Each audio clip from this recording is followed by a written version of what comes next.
Hello, and welcome to Why Wars Happened, a weekly history podcast where we talk about what led to war in history.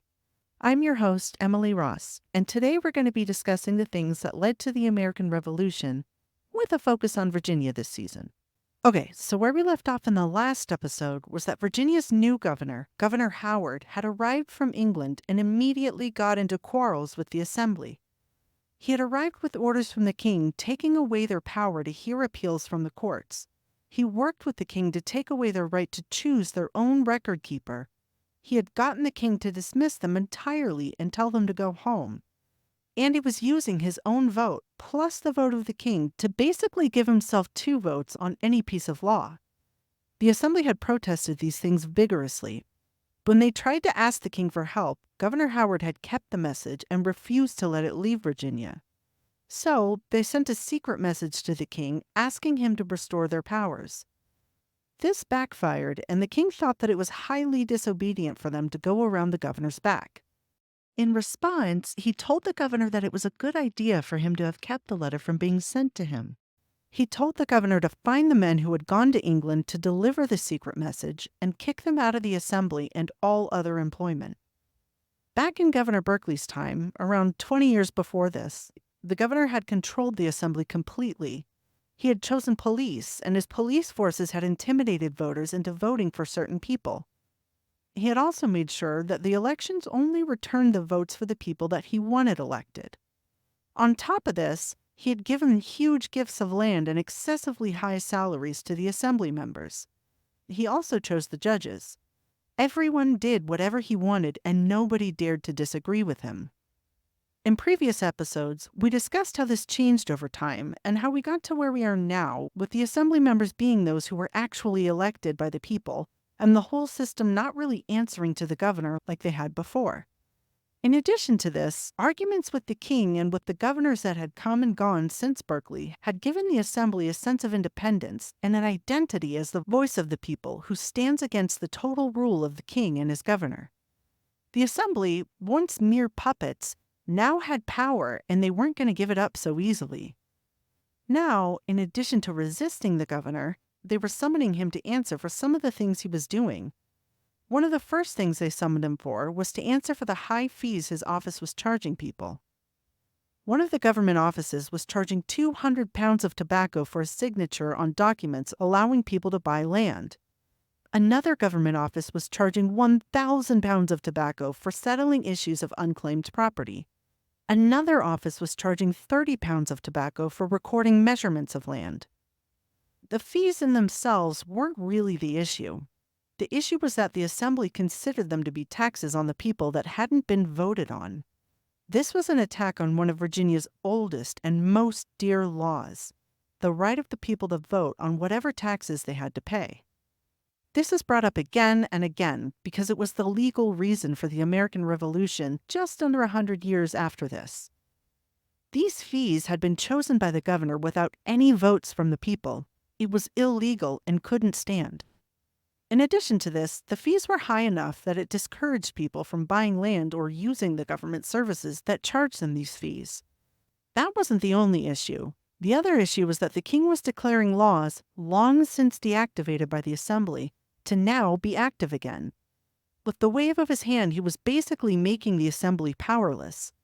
Sure, they could be elected and vote on things, but if the king wanted something else, he could just declare it. To no one's surprise, the assembly strongly protested this. They said that the king was stretching his will as far as he pleaseth, and that if he were allowed to do this, then all laws might as well have their beginning and their end with the king's word. Here's where it starts to get a little spicy between the elected side of the assembly and the governor's side of the assembly. The elected side wrote a long document for the governor in which they detailed their many grievances. Before giving it to the governor, the elected side wanted to see if the governor's council side would join them. The governor's council side refused to join them and went a step further by claiming that the elected side's complaints were nothing more than childish tempers.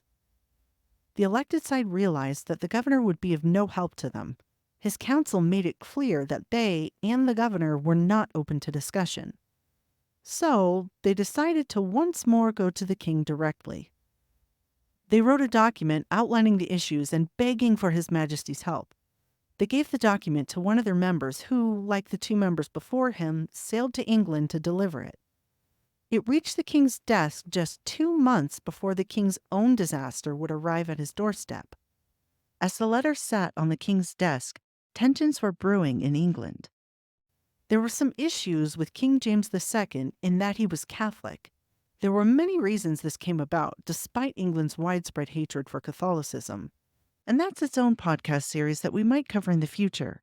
But the fears about King James II being a Catholic were kind of muted by the fact that his daughter and her husband were Christians.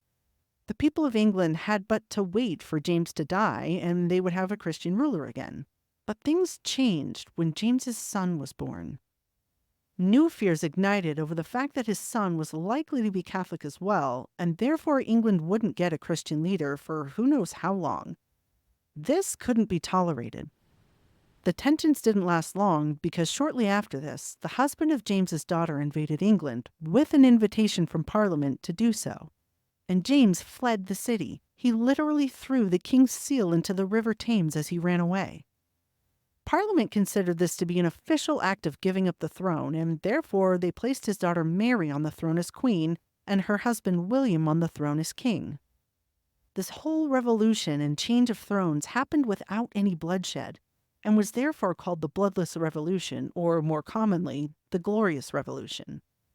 Now, a new king was on the throne, one that didn't have a personal relationship with Governor Howard, and one that would have a much different attitude towards the colonies than James did. The first major difference in attitude was when the new king, King William, read the letter and invited the assembly member who had delivered it to come and have a talk about it. This was a stark contrast to the previous King James II, who had not only refused to listen to the assembly's grievances, but had ordered the men who delivered the grievances to be fired from the assembly. King William welcomed the assembly member with open arms and listened to everything he had to say on behalf of Virginia. He then ordered his advisors to look into the matters that had been brought to his attention. Another display of this difference in attitude was when it came to Governor Howard. The governor had arrived in England on private business around this time. While he was there, he appeared before the king's advisors to dispute the assembly's accusations against him. He defended himself well enough. He lost some matters and won others. In the end, the fees the assembly had complained about were abolished, but the advisors confirmed that the king did in fact have the right to make and cancel any law he wished without the assembly's approval. Even though the assembly had won the small victory over the matter of fees imposed without first voting on them, this wasn't enough for the assembly member in England.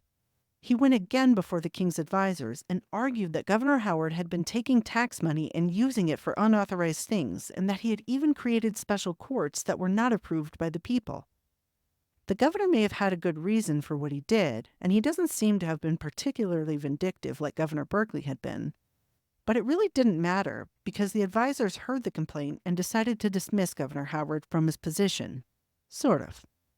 He was allowed to remain the official governor of Virginia, but was ordered to stay in England.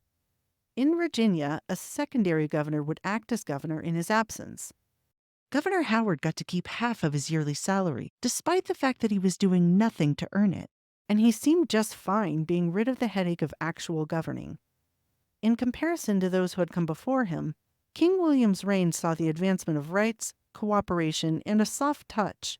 The progressive spirit during King William's time dominated England and the colonies for around 25 years, until the next king came along, King George. But while George's harsh and overbearing manner brought the spirit of progression to a halt in England, England was too far away to have much of the same effect on the colonies. In Virginia, the progressive way of liberty and freedom continued and gave strength to the foundation that would become the American Revolution in the time of George's grandson. Between King William's time and the time of the last British king to rule America, George III, there would be other governors who tried to rule Virginia with a cold iron fist, but none could ever beat them into submission the way previous governors had. The spirit of independence and American liberty had been planted and was now impossible to uproot. Efforts to squash the spirit of independence had taken place in more colonies than just Virginia.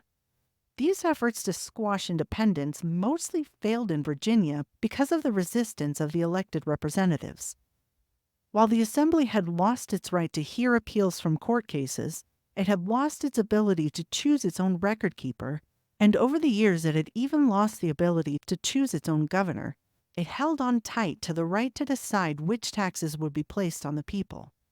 Throughout the century, it had been confirmed over and over again that only the Assembly had the right to place any taxes on the population. This would be at the very center of the reasons for the American Revolution in the coming century. That's all for today. Thanks for tuning in. Join us next week when we discuss the French and Indian War and how its aftermath led to a bitter resentment against the king. Subscribe so you don't miss the next episode and comment your thoughts on this episode below. See you next time on Why Wars Happened.